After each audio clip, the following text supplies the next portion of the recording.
A Neighbor's Choice. I'm your host, David Gornoski. Glad to be with you once again here in Central Florida, here in the Sunshine State, across the I-4 corridor. We're coming to you, and we're happy to have this time with you, to learn, to grow, to learn from each other, to have a great time in the process. Look, we only have a few decades around this beautiful sun, and we got to make the most of it while we're here and use our time to renew the world that we have around us in our neighborhoods, to make it a little more nicer, make it a little bit more intelligent, a little bit kinder, hopefully, a little bit more productive, innovative, something that's a win-win for everybody. So much of what we do in politics is zero sum. It's you win and I lose, or I win and you got to lose. But what we need is win-win solutions. And the only way we're going to find that is when we look to freedom. If we look to our neighborhoods and our local communities to work together with our neighbors, that's the key. That's the solution that we need to look towards. And so joining me now is the president of the Mises Institute. Their website is Mises.org. Jeff Deist. How you doing, Jeff? Hey, David. I'm doing great. How are you doing? I'm doing well, and it's great to have another Friday here. The Fridays are starting to pick up the pace now in terms of them coming. You know, it seems like as this lockdown is starting to wane a little bit, at least in some of the more southern states and more free states in the West, that perhaps feels like time is moving a little faster than it used to be when the beginnings of this lockdown were taking place. What do you think? Yeah, I don't know what happened to DeSantis, because at the beginning of this, he was generally out front of most of the other states, and Florida was relatively freer throughout a bunch of this, and now it seems as though he's lagged behind. I'm reading that you guys are still a week or two away from opening gyms and some other facilities. So, you know, it all comes down to politics when it shouldn't. It ought to come down to individual choices and markets. And as you said, everything feels like zero sum. And that's really what democracy is. I mean, we've got these two camps. The left is saying lock it down. The right is saying opening it up. I mean, that's a gross approximation of the two sides of this, how it's falling out. And DeSantis has to sit there and straddle it and try to appease everyone, which doesn't work. So it's really interesting when you think Florida, as large as it is, could have different rules for different cities, different areas. Some of the communities that have a larger elderly population might have a different perspective than South Beach, where there's a bunch of young people getting tons of vitamin D. You know, so it really is sad to me that this has become a political exercise of all things. I mean, not just a virus, which by all appearances is maybe slightly more virulent than an ordinary cold or flu virus, but beyond that, the shutdown. What was an act that was ostensibly taken for so-called public health has really just become a purely political act, and we're all responding to it in political ways. You know, it's depressing. It's embarrassing for our country. That's the word I would use, that this is an embarrassing time. And there's no reason that young, healthy people who, there's virtually no deaths under 30. In my home state of Alabama, there are no deaths under age 50.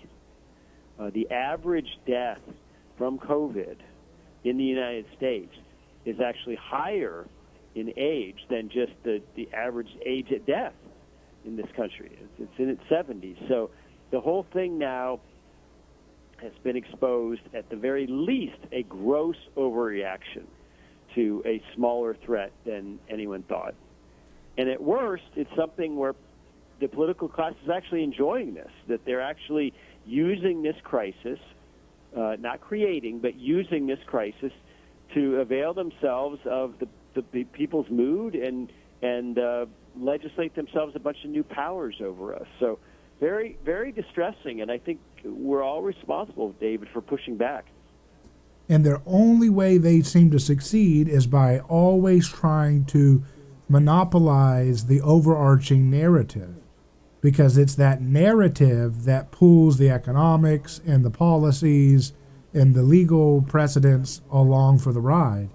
And the narrative that they keep trying to push down people's throats is that we who want government lockdowns, we who arrest elderly people for going on a walk, we who arrest people for cutting hair, we have the victims on our side. We are the defenders of human life, and that's why they don't tell you jack about their lying food pyramid, Jeff. They don't tell you that all the people who are dying are people who were eating vegetable oils and margarine that our government has been telling grandmas to eat for decades. And margarine, and replacing good old-fashioned butter with margarine, and replacing healthy steak with soy beans all day in your soy latte and all the things that they want us to eat, is the stuff that's getting people to have the inflammation and the insulin resistance, which has been documented to have a correlation to risk of fatality. So they don't have the moral high ground, Jeff. We have to be clear about that. They just don't.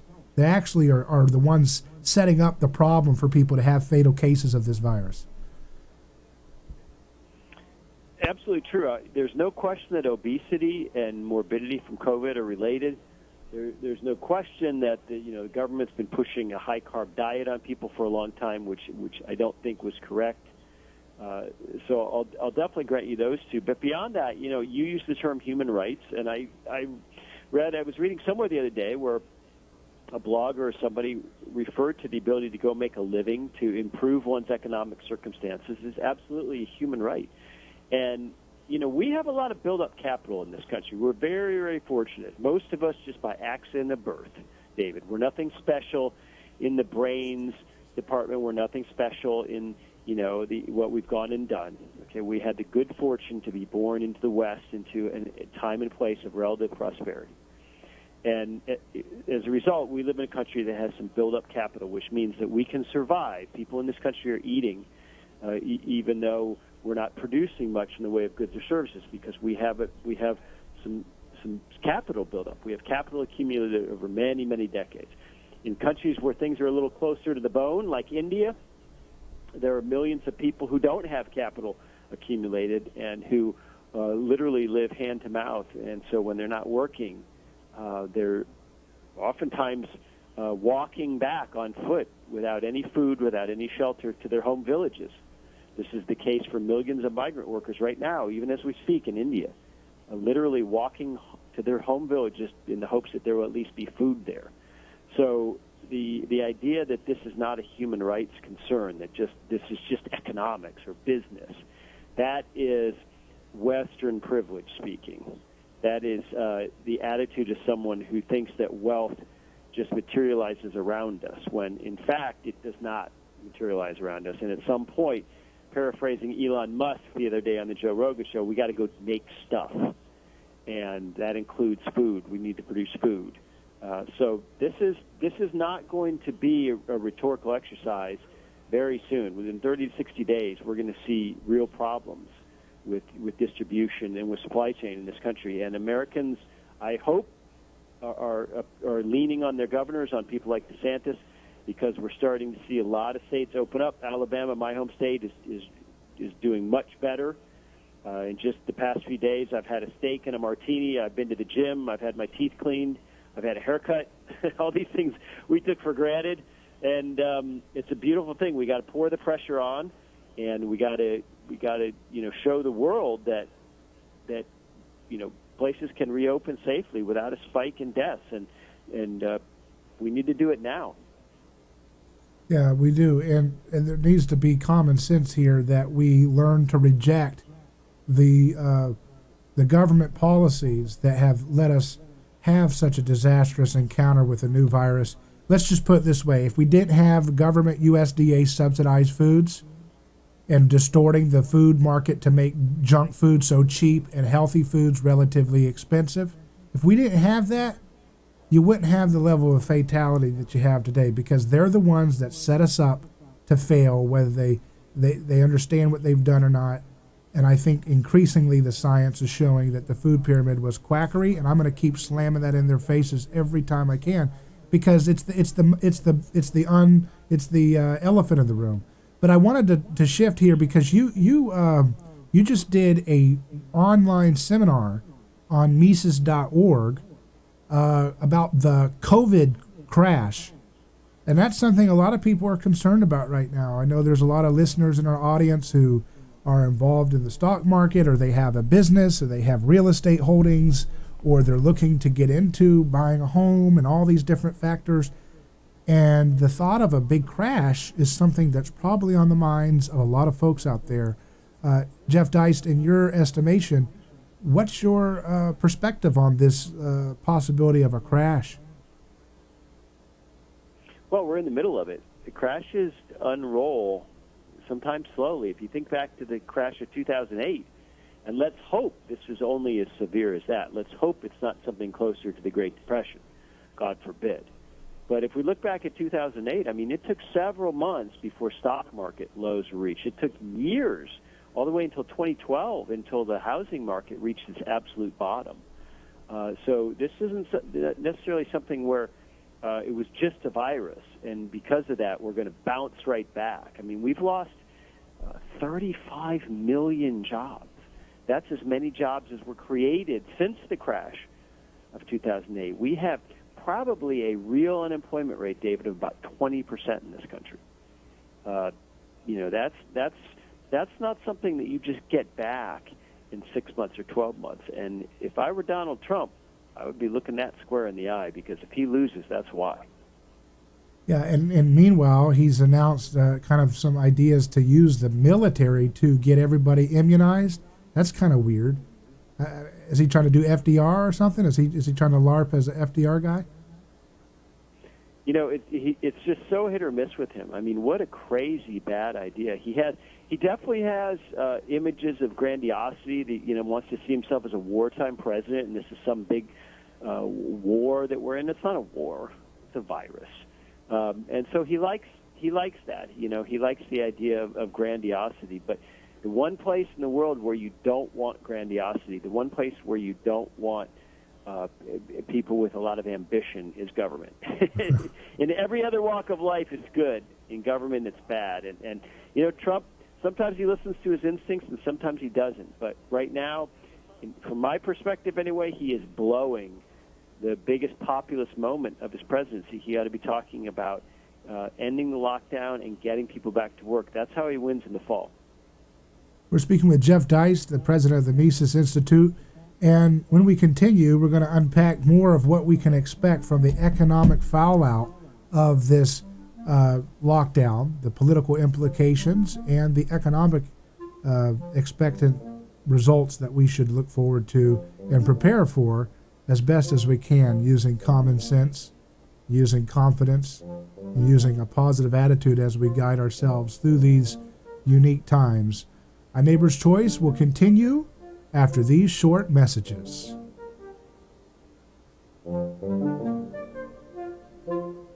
A lawsuit is a devastating process for families. It can be an emotional roller coaster ride.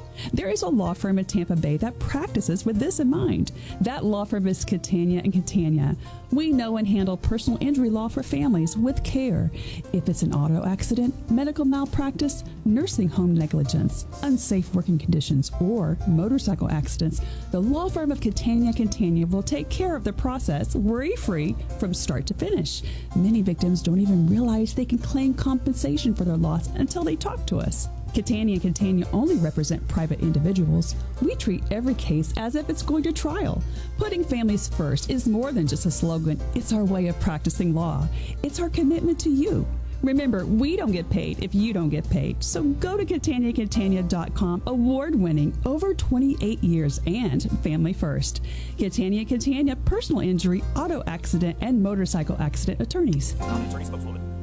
Are you thinking of selling your home? It's a big decision. So is your realtor. Kimberly Clark of Century 21 Coast to Coast is the People's Choice Realtor for Pinellas. Kimberly, a multi-million-dollar producer, is so confident she'll sell your home for top dollar that you're welcome to cancel your listing at any time. That's big. List with Kimberly and know that your most valuable asset will get the attention and expertise it deserves. Click Kimberly Clark at PinellasHomesForSale.com or call her at 727-279-5739. That's 727-279-5739. And now, a message from Vistaprint.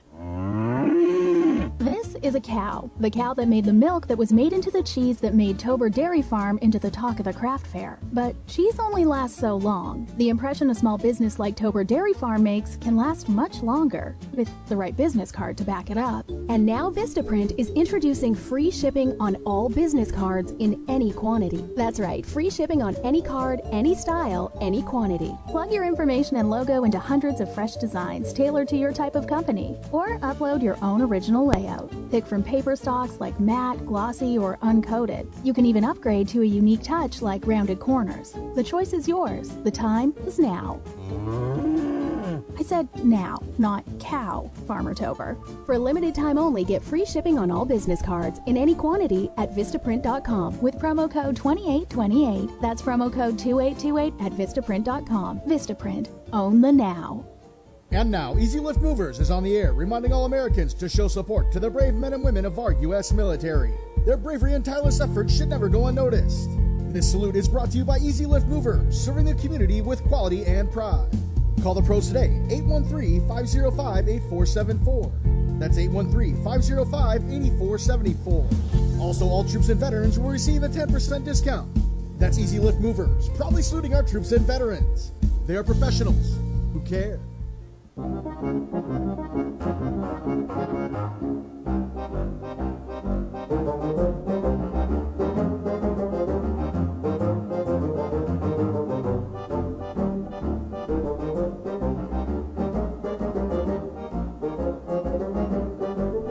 It's Friday here in Florida, 74 degrees, 53% humidity, my goodness. And I'm here with Jeff Deist, the president of the Mises Institute, joining me from Auburn, Alabama, where he was able to get a fresh shave, haircut, and able to go to the gym. Were you able to get your shoes shined too, Jeff, or they don't do that yet? Hey, I shine my own shoes, buddy. Okay. What is up with all these? It's always filthy rich billionaire socialists and then poor capitalists. What's going on here? Huh? It's not fair, is it? Well, yeah, it's weird. You know, you look at the landscape and you look at how good. Not I don't mean to say it in a facetious way, but how certain businesses have done well during the shutdown. Businesses like Amazon, the big box stores. You know, we're still allowed to do lawn and garden. The Walmarts of the world, the grocery chains, and the mom and pops are doing very badly because they're shut down. They don't have a lot of corporate equity or capital behind them to make payroll or to pay rent or anything else if they're not operating. So what we're going to have is companies like Netflix and Facebook and Google and Amazon and Twitter continuing to operate as normal and perhaps even improve their bottom lines during this, while a lot of small businesses and companies are simply vanishing. So I think what's going to happen is we're going to have sort of an oligarchy at the top, and at the bottom you're going to have people like Nancy Pelosi promoting a bunch of socialist schemes for those people at the bottom, whether that's single-payer health care or a basic income every month, because people are going to be out of work. They're going to be unable to pay their mortgages and rents. So just start sending them $2,000 every month, or start adding $600 every week to their unemployment check, courtesy of Uncle Sam rather than their particular state. I think we're going to have this great hollowing out, which has already been happening thanks to the financialization of the economy. Now, we can argue about that financialization, who's to blame. I think I would maybe view that a little differently than some folks on the left, but I think we'd both agree that it's happening. And this seems just tailor-made to make that difference more stark. It's very dangerous, first, to tell people that they don't have to pay their mortgage or their rent, because when you start to do that, that is a moral hazard which filters through society. Once you start telling people that the terms of a contract may not be enforced by government in its own courts, then the whole society is going to get poorer, because all business that gets done is going to have to pad in some extra expense for the risk of of the other party not living up to their side of the contract. So, when you start to eliminate contract terms, that gets very scary. So that frightens me. And the other thing that frightens me is that you're going to get people used to the idea of being home, not working, and getting a check from the government. There are a lot of people on the left who think that ought to be the standard even before the COVID virus, right? I mean, they wanted a universal basic income. They want to pay people's mortgages and rents. They want to, tell people they don't have to go be a wage earner. They ought to be able to stay at home and work on their creative side, or not have to worry about paying their bills. No one's truly free if they're worried about their groceries or their rent or whatever it is. So there's been a lot of support for this kind of idea of a universal basic income even before the crisis, and that's very scary to me, that people are going to start to accept this. Yeah, and one of the short-term roadblocks to maybe the socialism unfolding the way they want it to unfold is the continual implosion of Joe Biden's campaign. I'm looking at a headline here in The Atlantic that says Biden's virtual campaign is a disaster. Well, at this point, all he may need to do is stay alive and fog up a mirror. I mean, if the economy continues to crater and unemployment continues to rise like it has over the past couple months, then I think Donald Trump's going to get voted out of office. I think people will vote for a potted plant over the status quo at that point. And maybe, given Joe Biden's inability to engage in public speaking at a level of even minimum competence, maybe this is the best thing for him, is that there's not going to be a real campaign because of travel and COVID. There's not going to be big events. There's not going to be big arenas full of people. There's not going to be a convention, a physical convention of the Democratic Party. So he's not going to have all these opportunities to be on TV mumbling. So I don't know.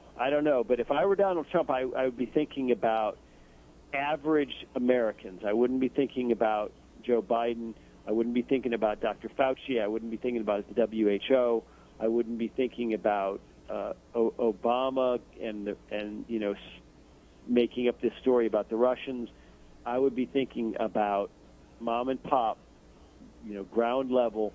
I would be trusting my instincts about this shutdown, and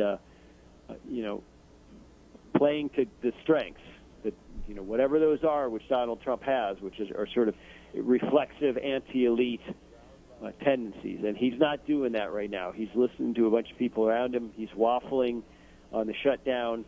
He's been critical of some governors who are opening up. He continues to, for some reason, employ Fauci in his administration. So he's got a few months maybe to turn this thing around, and if he doesn't, even Joe Biden will beat him.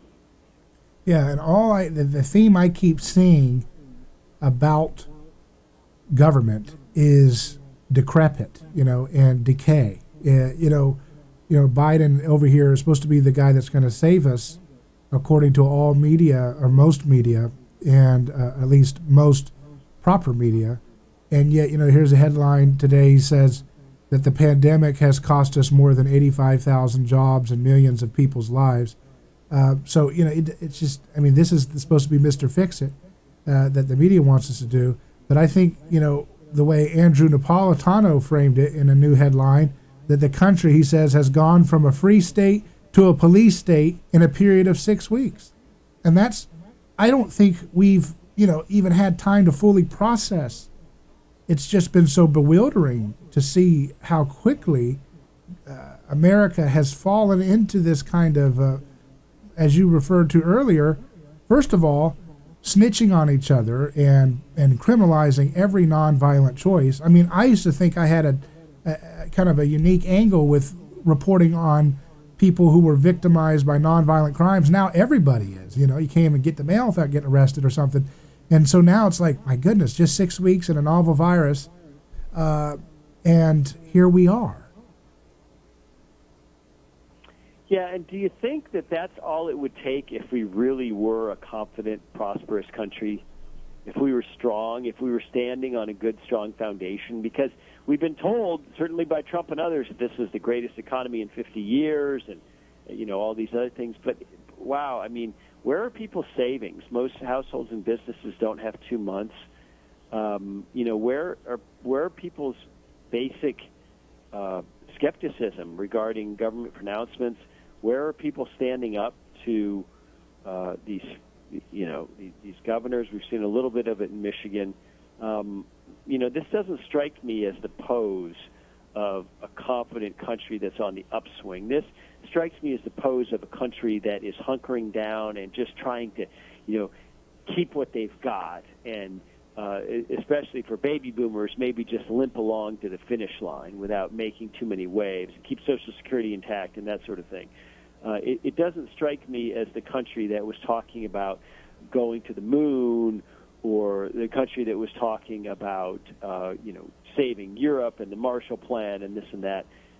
So that's more important, really, than even the numbers in the economy. In other words, our mindset, our mentality is going to determine whether we come out of this thing with you know, our pride and our economy intact, or whether we limp out of this thing, you know, sort of a hobbled, heading towards second world status country. So we got to think about what we've got here and what we could lose, and wake up a little bit. Right, and like you said in your recent article on Mises.org, that it's called "How Bad Is It?" and you said basically you compared it to a roller coaster, and that first hill when things can just drop unexpectedly, right? And that's how sometimes these things can turn.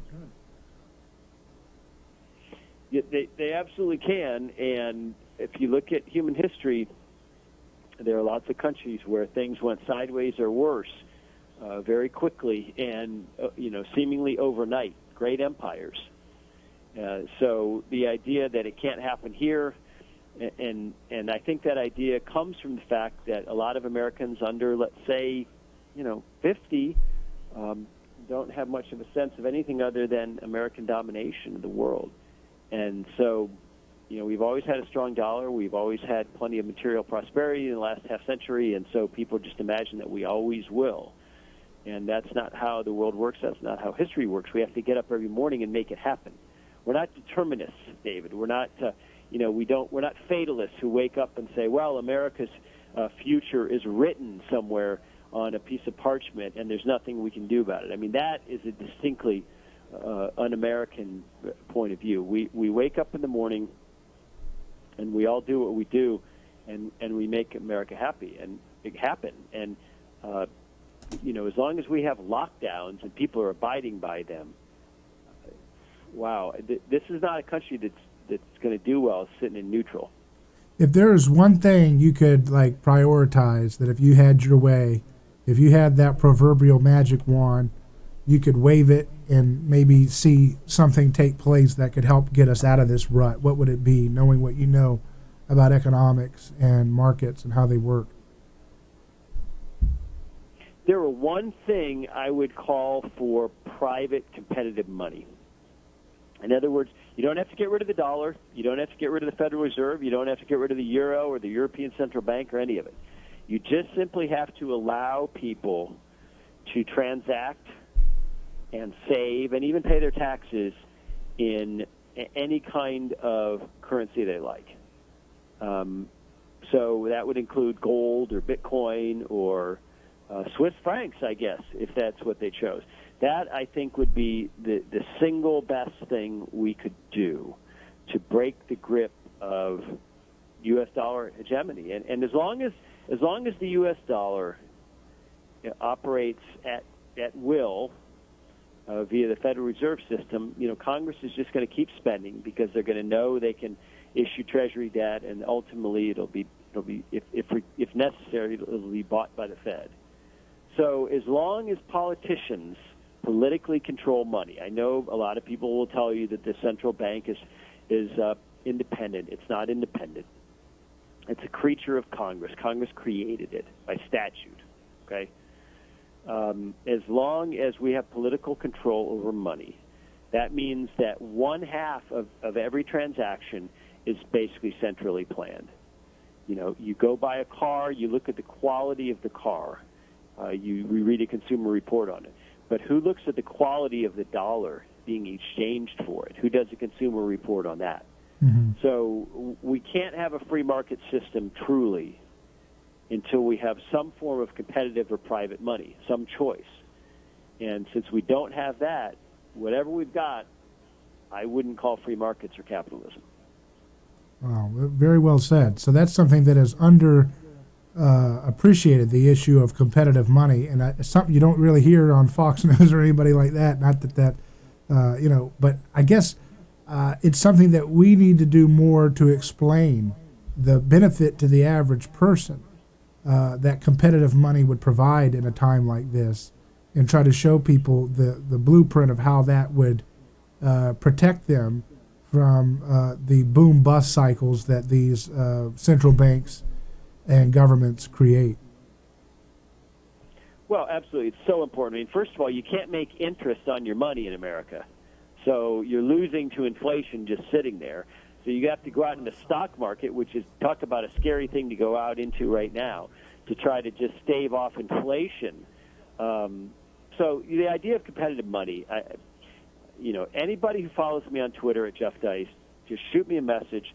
I'll be happy to send you an essay by Friedrich Hayek called The Denationalization of Money. And, of course, he spells it with an S in the British way, denationalization. And, if this concept is brand new to you, if you haven't contemplated it or thought about it, this essay will really blow your mind. It's very, very, very fascinating, and so I suggest people read it. Well, very good. Jeff Deist, always a pleasure to hear your thoughts, especially in these crazy, wild times, to get someone who's consistent in the application of principles, not going with the wind whenever there's a new catchy thing in Washington. So I appreciate what you're doing to help educate the public about the importance of telling the truth in the field of economics.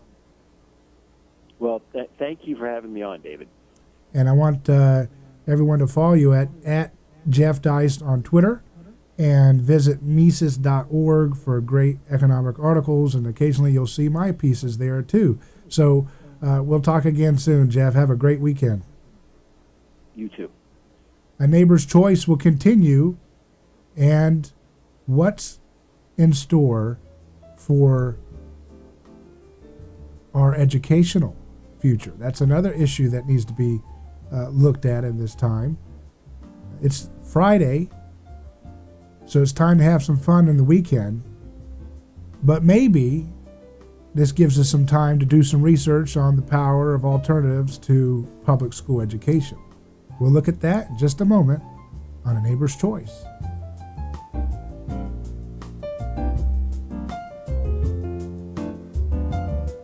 A lawsuit is a devastating process for families. It can be an emotional roller coaster ride.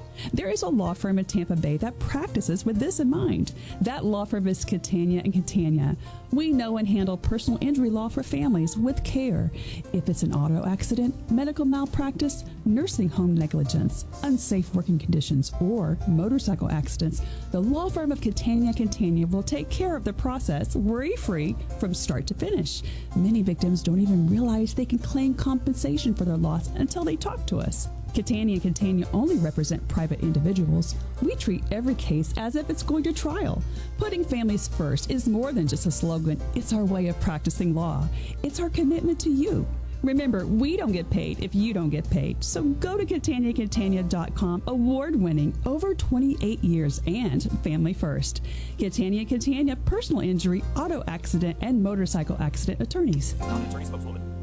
Let's face it, these are stressful times. New routines, the constant bombardment of bad news, and trying to keep you and your family safe all the time. It's Frank for Center for Men's Health. During these stressful times, your mood is so critical, and nothing's more important to a guy's mood than testosterone. The single greatest issue for guys with low T is mood, and the single greatest change for men that get low T care is a greatly improved mood. Many are grumpy when they start, and most can't believe how much their mood improves once they get treated. And everything improves once your mood improves. Feel the difference C4MH.com can make in your life. I've been a patient of C4MH.com for a couple of years, and recently I've lost 20 pounds because now I have the energy to work out from home. And that'll put you in a good mood too. C4MH.com's express treatment plan is convenient, affordable, and above all, safe.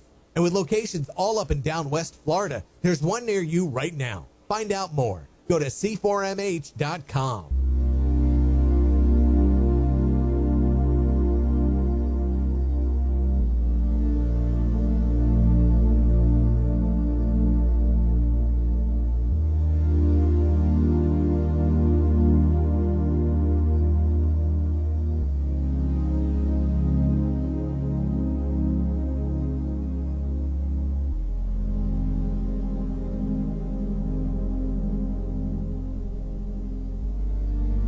Neighbor's Choice Radio returns.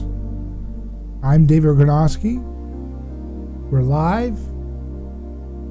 We're joining you across Tampa Bay, and Orlando, and worldwide. If you're listening on our podcast or live stream, share it with those you care about and those you want to spread the word with.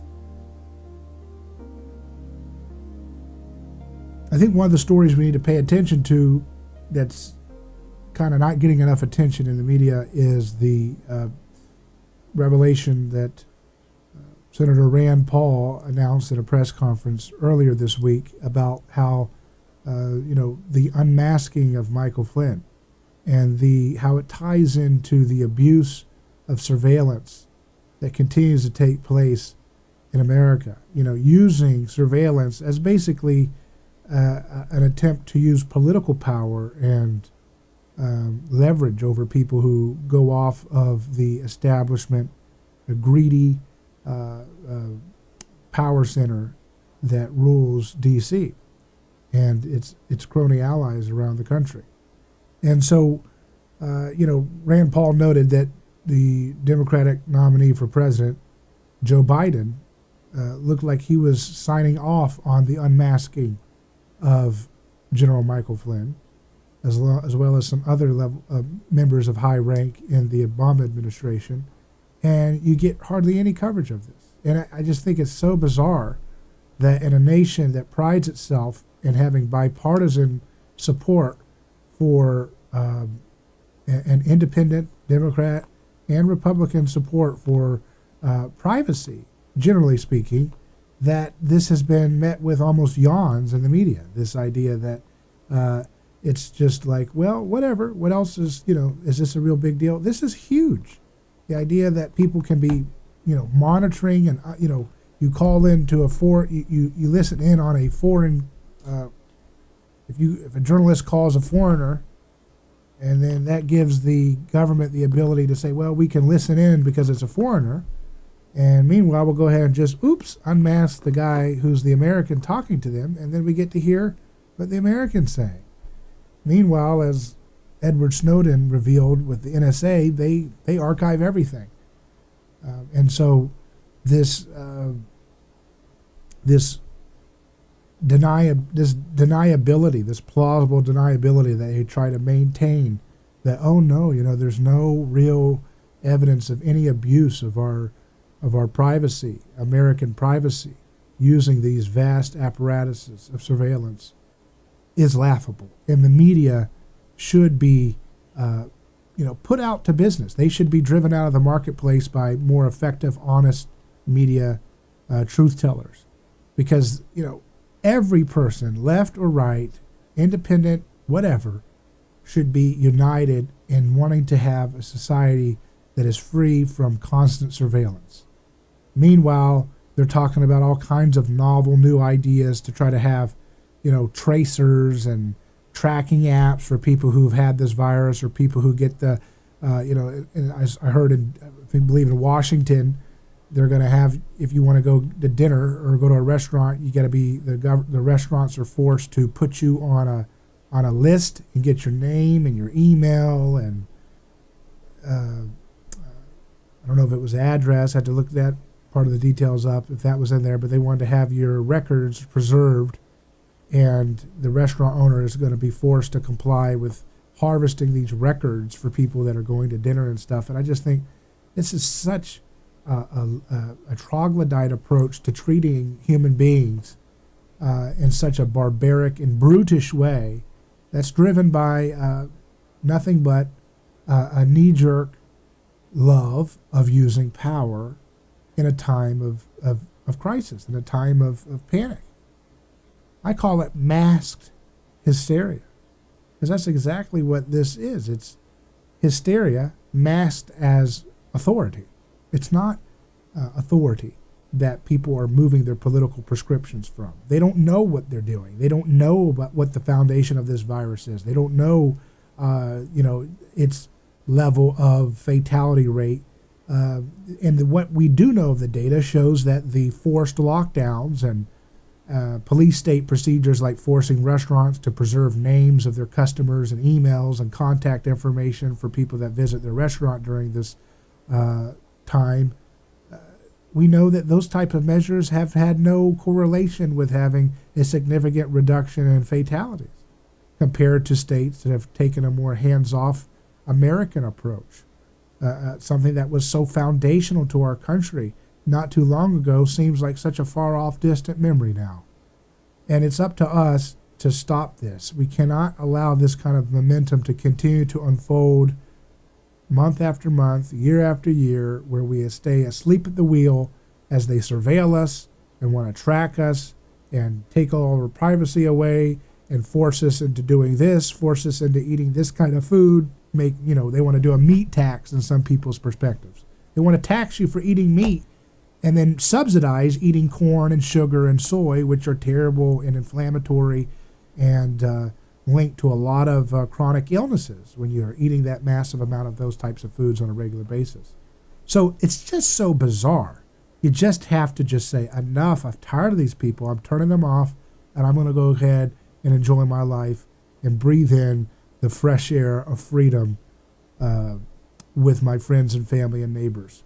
And that starts, I believe this is really important, that if we want to have a new society in the future that does not have these dances with tyranny, these dances with authoritarianism, then it starts with education. If you see a broken system, you have to do big, bold measures, like get your kid out of the government school systems and get them equipped at a young age to think critically, to think for themselves, to develop their individuality, to develop their personhood, their unique divine image that they have, to cultivate it into being productive, thinking, sovereign adults that are not going to be swayed by hysteria. They're not going to be swayed to go along with forced, drug regimes or forced,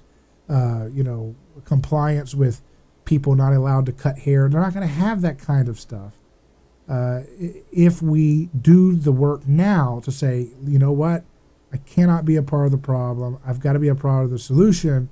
And that solution means getting my kid out of government education centers and getting them into alternatives and being involved in their education so that they learn how to think. So that if they don't learn how to think, then these little petty little tyrants that come around all the time, they've been around in human history since the dawn of history, they're going to be able to come along and sweep up the population into their bedazzled ideas and their grand schemes for making the human race what they want it to be in their own narcissistic image. And so it's up to us to do the work now to cultivate the kind of critical thinking necessary so that those who come after us can look back at this time and say, my goodness, I can't believe you guys endured that level of brutal ignorance in science when it comes to medicine and nutrition from your government cronies, and ignorance in health practices and epidemiological discourse, that you guys put up with that, but you didn't stay there. And thank goodness, Mom and Dad, you took the time to cultivate a spirit of freedom and critical thinking for me, because that's what we want to leave for our kids. We want our kids and our grandkids to have that. Say, my goodness, I can't believe they did that kind of brutish stuff. I can't believe they were putting people in prison for nonviolent choices left and right. I'm so glad that you allowed me to think for myself so we could throw off that yoke for ourselves in our time, that yoke of tyranny. We'll continue live on A Neighbor's Choice. I'm David Gornoski. We'll be right back.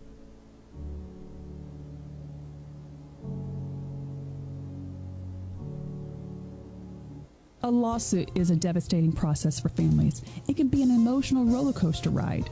There is a law firm in Tampa Bay that practices with this in mind. That law firm is Catania and Catania. We know and handle personal injury law for families with care. If it's an auto accident, medical malpractice, nursing home negligence, unsafe working conditions, or motorcycle accidents, the law firm of Catania Catania will take care of the process worry-free from start to finish. Many victims don't even realize they can claim compensation for their loss until they talk to us. Catania and Catania only represent private individuals. We treat every case as if it's going to trial. Putting families first is more than just a slogan. It's our way of practicing law. It's our commitment to you. Remember, we don't get paid if you don't get paid. So go to CataniaCatania.com, award-winning, over 28 years, and family first. Catania Catania, personal injury, auto accident, and motorcycle accident attorneys. Hi, I'm Dr. Michael Lang, board-certified optometric physician and certified nutritional specialist, host of popular talk show Ask the Doctor. I've researched and developed an amazing new omega-3 product that you'll see incredible results with. It's called Fortify Super Omega-3 Max. I had one of the top Norwegian omega-3 research teams in conjunction with myself and Fortify Vitamins aid in the development of this advanced omega-3. This product is the most potent and purest triglyceride form omega-3 in the United States today. Omega-3 is great for all aspects of your health and well-being, especially in this unprecedented, challenging time. I am giving a 25% discount with promo code RADIO during this viral pandemic. Go to my website, fortify.com. That's FORTIFEYE. Remember the EYE in Fortify. That's fortify.com. Enter the promo code RADIO to receive the 25% discount. Entrepreneurs, business owners, listen up. Are you in need of a dynamic website that can grow your business? Do you need SEO marketing for Google to get at the top of those searches? Do you need help with taking advantage of social media? Well, call Chief Internet Marketer Jeff Stanislaw. Jeff is doing a great job on my website. He's redoing it, fanstreamsports.com. Take a look. I had hired another company referred by a friend. This guy can do it for you. Well, the site wouldn't load, took forever to get it done. It was a nightmare. Now Jeff's taking the ball, shooting me straight, and getting things done. So if you need any digital marketing or website services, I recommend Jeff. He is the chief Internet Marketer. He can lead your business as well. Just give him a call at 888-340-INET, or if you like, email him at jeff@chiefinternetmarketer.com. Right now, to help businesses, he's waiving his fee. Free consultation. He'll look at your website, tell you what you need. That's Jeff Stanislaw, chiefinternetmarketer.com, or call 888-340-INET, or email him at jeff@chiefinternetmarketer.com.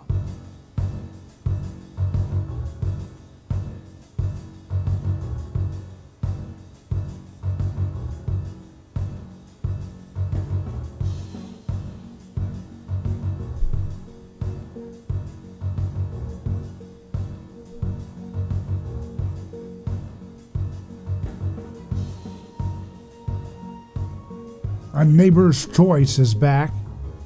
I'm David Gornoski, your host.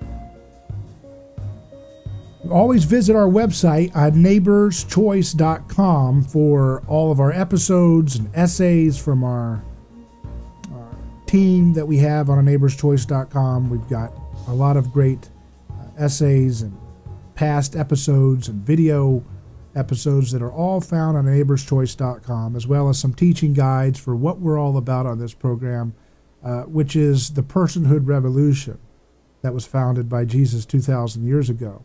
And it's not a religious program in the sense of we're here to proselytize in a religious conversion sense, but rather we look at things from a perspective that engages the public square with a simple question.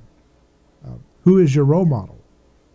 So we all have role models, and that's the fantasy that a lot of human beings go around in life with the pretense that they don't have a role model. They're just a sovereign individual. They popped out that way, and they don't have anybody that shaped their desires, their passions, their aspirations, their dreams, their rivalries, their hang-ups, their blind spots. That was all just independently constructed like islands. Of course not. Of course not. We have role models, and you can't escape role models. But the question is, who are we going to look to as the most consistent role model for learning how to treat our neighbor as we would want to be treated ourselves? And once we figure out the best role model for that, then it's just a matter of learning from their life lessons and expositing the lessons that we can glean in our own lives. Okay, we have a life in conflict with other people's desires. Some people want certain things. They want to rule over others. They want to use pettiness. They want to make your life hurt. They want to bully you, and they get into positions of bureaucracy, or even in your business, right? In your small business that you work at, there's all kinds of opportunities for people to practice petty tyranny. And so what we do on A Neighbor's Choice is try to ground everything into role modeling the example that Jesus has given us in history. And I think that's what's important. We can't go around in society thinking that we'll make it if we just, depend on sovereign, independent individualism alone.